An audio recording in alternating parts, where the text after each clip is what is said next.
very excited about seeing Kylie. I just love to come to CEW events. CEW has a terrifically important role. I mean, as a networking organisation, it's an educational force in the field, and also it's philanthropic work, raising money for charity. It does a remarkable amount. Tonight, our guest is one of the world's most successful female music artists, with a very special interest in fragrance and beauty.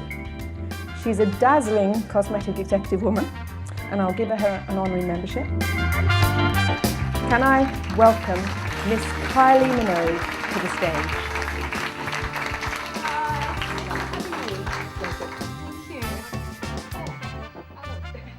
You seem to be as prolific with fragrances as you have been with your albums. I mean, this latest one is your 9th. How did that actually come about? It's almost a shock for me to say this is the 9th fragrance. It's the 4th in the Darling range. It's a welcome comeback to the first bottle. I'm really fond of that.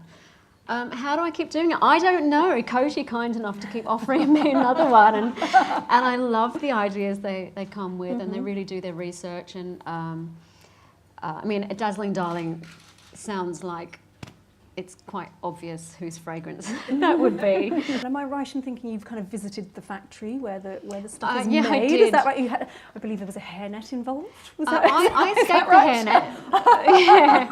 Yeah. I did escape the hairnet, did, and I right. just flounced around in a ruched pink Dolce & Gabbana mini dress, as you do in the factory. Right. Are there any designers that you're particularly loving right now? David Comer is kind of up on that list. Right. Marius Schwab, guys who I got to know when they were just starting, and now they're doing quite well.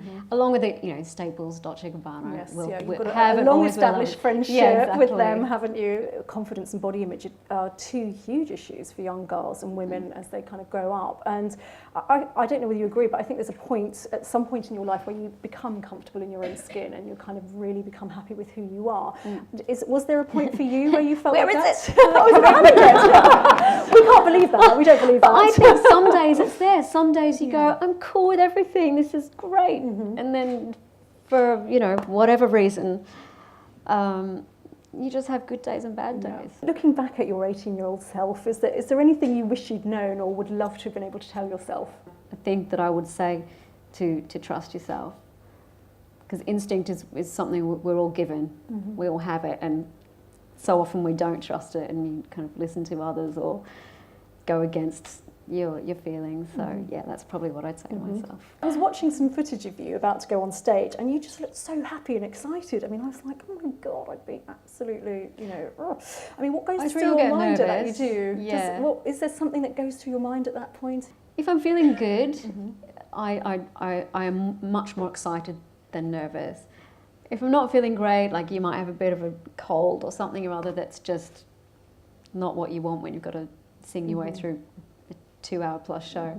I get nervous about that, but no, it's much more excitement. And even if you're feeling down, as soon as you're getting close to that invisible, this kind of this zone that you step through, and then you're on stage and you just have to deal with it. And in a way, that's kind of easier. Like, I realised this a few years ago, that I would spend all day worrying about the show, and it turned out that the easiest part of the day was, in a way, was doing the show, because you don't have time to sit and worry about all the possibilities of your particular concern.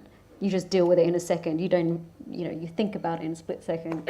So in a way, no one can bother you up there. You just get on with it. Whatever's going to happen is going to happen, and you deal with it. Is there anything special you're hoping that Santa might be bringing you this year? What's on your wish list?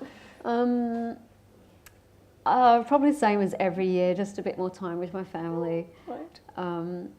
It's typical. I'm going to Australia tomorrow, but there's bits of work, and then you've kind of got to rush around and try and see everyone in 3 days, and it's never as satisfying as I hope it would be. So maybe next year I can go back to Australia for a little bit longer.